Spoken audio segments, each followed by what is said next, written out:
Hello everyone, thank you for checking out my YouTube channel today, The Study of Antiquity and the Middle Ages. I'm your host, as always, Nick Barksdale, and today we are joined by a very special guest, Dr. Maeir. Dr. Maeir, thank you so much for coming on today. My pleasure. Great to be here. Now we are getting to the intense subject, and that is religion. So I had a few people really asking the same questions, and I really want to get into this because I'm fascinated by the history of religion myself. And so not that we may know a lot, we may not know much at all, but Just Spector asked, the first question that naturally comes to mind is regarding religion and rituals of these people. What evidence is there about the religion of these people? And more importantly, is there a change in religious architecture and artifacts after the coming of the Philistines? Okay. Great question. The Philistine religion is a fascinating topic. Over the last couple of decades, we have more and more information. Up until 20 years ago, the only Philistine temple was a temple that was found at Tel Qasila, which was on the very, very outskirts of the region settled by the Philistines. In more recent years, we have a couple of temples at Tel Asafi.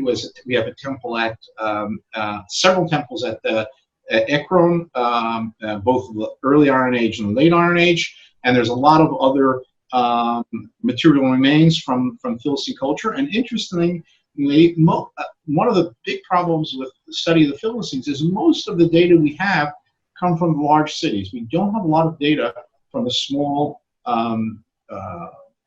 rural sites, etc. And recently, we've had some interesting cultic remains coming from the non-urban sites, and I'll talk about them in a moment. Now, when we look at the early Philistine cult, there are some things that remind us very much of the Aegean. For example, some of the plans of the buildings which are deemed as cultic seem to have some connection to the Megaron from Greece. Some of the figurines seem to be Aegean-inspired or very close to Aegean-like figurines, but not exactly. Similar, but not identical. And there are various cultic paraphernalia which shows various influences from various Eastern Mediterranean cultures.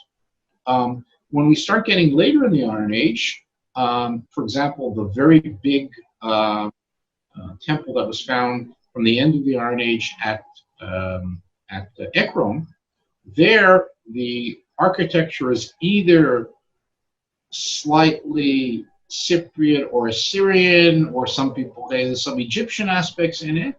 It's not as clearly Aegean as they tried to say in the past.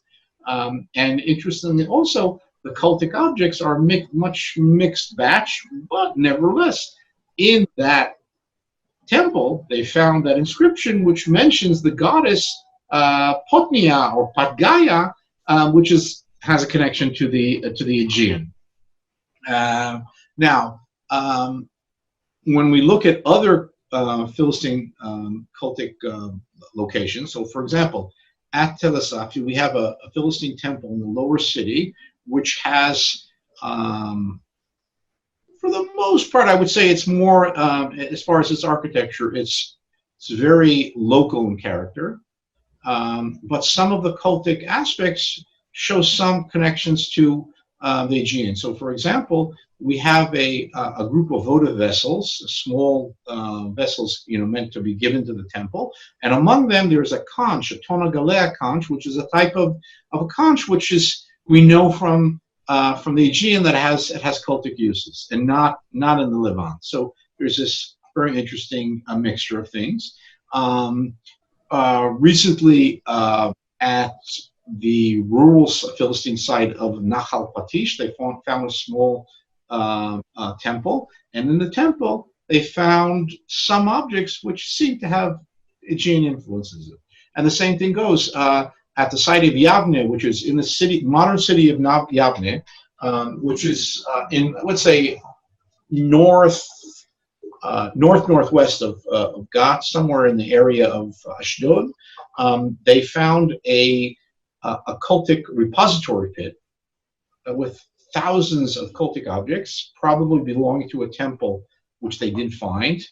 And this repository pit had all kinds of cultic objects. And again, some of the objects there have some indications of Aegean influence on them, but a lot of local things. So it's this, there again, it's this complex mixture. Now, who are the Philistine deities? The biblical tradition is the main Philistine deity is a god by the name of Dagon. Dagon. And this was seen as a male god. But when we look at the Philistine archaeological remains, most of the indications show that the main Philistine deity was a goddess. That goes for most of the figurines. The inscription that we have from Ekron, the depictions of a woman, of birds, etc. So it could be, and one of the possibilities is the god Dagon in the Bible is actually a goddess who the later biblical writers, did a sex change operation on that goddess and turned it into into a god. So there's a variation. But in addition to that, there seems to be other secondary gods and goddesses in the play as well, and that's very common in the ancient Near East of having various gods playing a role. So that's more